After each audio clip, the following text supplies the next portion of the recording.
ভাই ছোটবেলায় এক সাধু বাবা আমার হাত দিকে কইছিল বড় হওয়ার পর আমি নিচের চুল ফালিয়া খামু। কথাটা কেমনে কেমনে মিলা গেল দেখেন। বড় হওয়ার পর আমি হলুদ সাংবাদিক হইছি। কিচ্ছু করার নাই, কপালে যদি চুল ফালানো লেখা থাকে তাহলে চুল ফালিয়ে খাইতে হইব। এখন প্রথমে যাবো কেক পট্টিতে, খুব ট্রেন্ডিং এ আছে, নিউজ বানাইলেই লাখ লাখ ভিউ। তারপর যাবো সিজান ভাইয়ের ভাতের হোটেলে, যাই উল্টা পাল্টা প্রশ্ন করবো, সিজান ভাই সেই তো যাইবো ভুলভাল উত্তর দিব, ভিডিও ছাড়লেই ভাইরাল। আর যেহেতু দুপুর হয়ে গেছে, ফ্রিতে গরুর মাংস দিয়ে 1 প্লেট ভাত ছাটিয়ে দিমু, কাম হইলো খাওয়ানো হইলো। কি গো ভাই, এই জায়গায় এত মানুষ কে? কি হইছে এই জায়গায়? ভাই এই জায়গায় একটা লাশ খুন হইছে। ভাই দেখা তো মনে হইতাছে 6-7 বছরের কোনো বাচ্চা। নিউজটা নিয়ে নিমো নাকি? যা বেটা, এটা ট্রেন্ডিং টপিক নাকি? এটা ছাড়লে কি ভিউ হইব? ট্রেন্ডিং টপিক খুঁজ, যেগুলো ছাড়লেই ভাইরাল।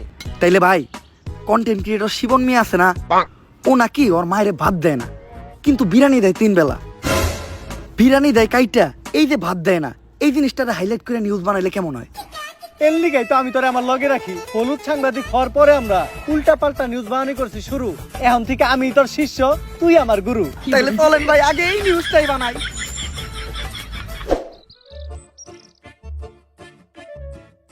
স্যার স্যার স্যার দাঁড়ান, একটু দাঁড়ান।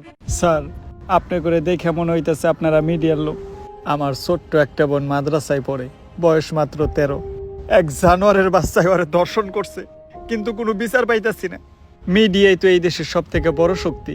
স্যার, আপনারা এই বিষয়টা নিয়ে একটা নিউজ করেন, যাতে আমি আর আমার বোন ন্যায্য বিচারটা পাই। আরে বেটা, এটা কি কোনো বিষয়? দর্শন তো এই দেশে প্রতিদিনই হয়, এটা নিয়ে নিউজ করার কি আছে?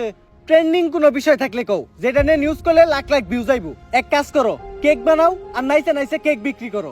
এই নাও আমাকে কাট।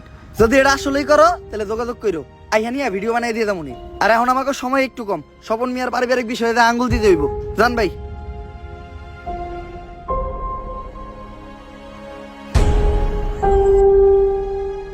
বইনে এক গ্লাস পানি লয় তো।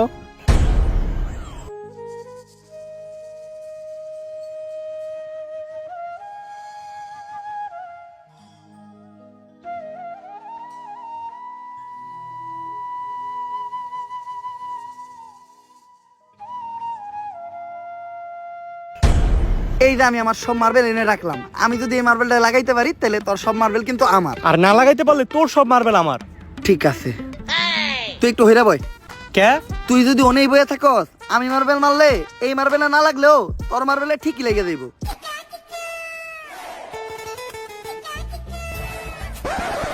লাগে না, এই দে তোর সব গুড়ি দে।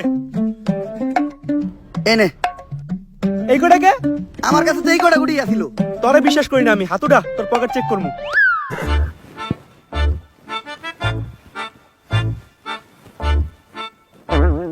কিরে তুই মিছা তো কইলি কে? এই যে বড় বড় দুটো মার্বেল তুই তোর পকেটে লুকিয়ে রাখছস। ওই দুইটা স্যার আলাই কর, আমার পকেট ফুটা, তুই আমার পার্সোনাল মার্বেল হাত দিছস। আরেকটা মার্বেল আছে যেটা দিয়ে আমি মারছি, ওইটার সামনে ওই করতে পড়ছে।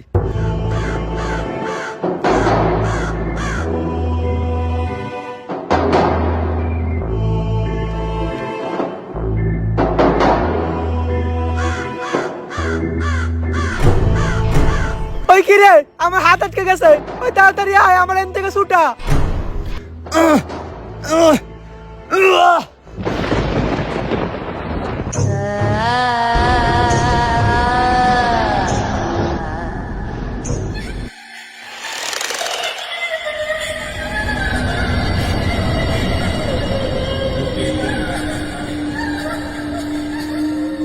সঞ্জনা মুক্ত হয়ে গেছে, কাউরে বাঁচতে দেবো না, সবাই মরবি, তুই মরবি, তুইও মরবি, তোর নানি মরবো, আমি মরবো, সঞ্জনা কাউরে বাঁচতে দেবো না, সবাই মরবি, পালা, তাড়াতাড়ি পালা, তোরা সবাই পালা, মরবি। কে সঞ্জনা? আর কেন মারবো আমাকে সবাই? আরে ও পাগল, ওর কথায় ভয়টাই পাইস না। ভাই আর আমি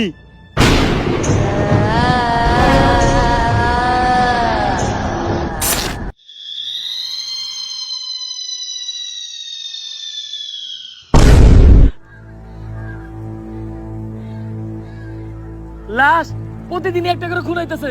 কোন দেশে সহবাস করি আমরা? এই দেশে আমাদের কোনো নিরাপত্তাই নেই, পুলিশ কি করে? গত 1 মাসে 10টারও বেশি লাশ পাওয়া গেছে। সবগুলা লাশই সাংবাদিকের, আর লাশগুলা পাওয়া যাইতেছে অনেক অলৌকিক ভাবে। আমি একটা রহস্যের গন্ধ পাইতাছি। স্যার এটা রহস্যের গন্ধ না, এটা আমার পাদের গন্ধ। সকালবেলা মুলাদে ভাত খাইছি। আর একটা উল্টাপাল্টা কথা কইলে খেতে ফেলে পিছন মেরে দিমু, পাবলিকের সামনে মুখ দেখাইতে পারবি না। লাশটা দেখে যা বুঝতে পারলাম, এইভাবে খুন করা কোনো মানুষের পক্ষে সম্ভব না। আর খালি সাংবাদিকরাই কেন খুন হইব? কানেকশন তো একটা আছে। এই কাজগুলো যে করতেছে ওরে পাইলে ঢুকাই দিয়ে ফুড়ে এলাম। বস, দোকানের দায়িত্ব আমারই দিন, ফুটাইন আপনি। তোর কইছি না বেশি কথা না কইতে। তুই দেখ লাশের কাছে কোনো সূত্র পাস নাকি।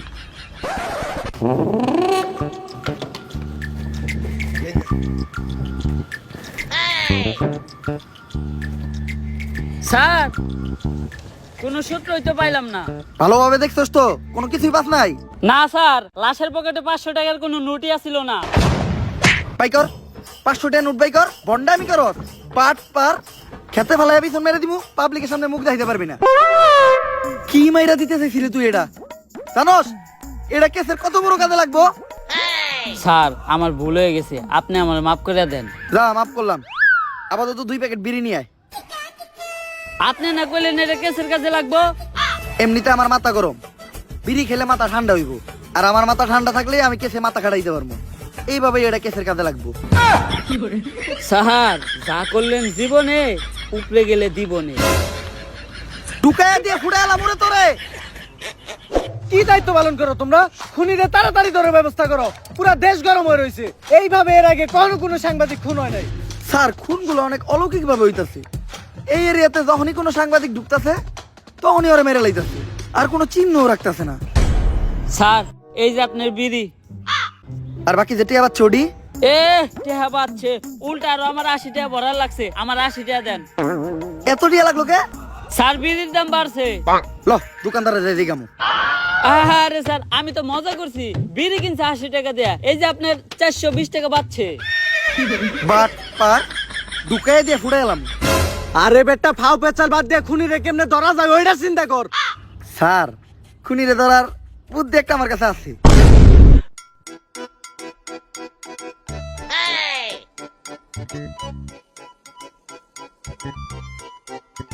স্যার, আপনারা দুইজন মিলে আমার এই বলিটা দিলেন। আরে তুই কোনো চিন্তা করিস না, আমি আর এসপি স্যার আছি। আমরা থাকতে তোর কিছু হইতে দিব না। আমার আমাকে জীবন দিয়ে হইলো তোরে বাঁচামু। এই তুই এনে থাক, আমার খুব মুতে ধরছে রে। স্যার, মুতে তো আমারও ধরছে। চলেন দুইজন মিলে এক লগে মুইতাহি। এই তুই এই জায়গার বিষয়টা দেখিস, আমরা একটু মুইতাহি। স্যার, আপনারা না কইলেন আপনারা আমার জান বাঁচানোর লিগে জীবন দিয়ে দিবেন? আরে বেটা, জীবন দিব তো কইছি, মোতাটকা মতো কই নাই। থাক মুইতাহি।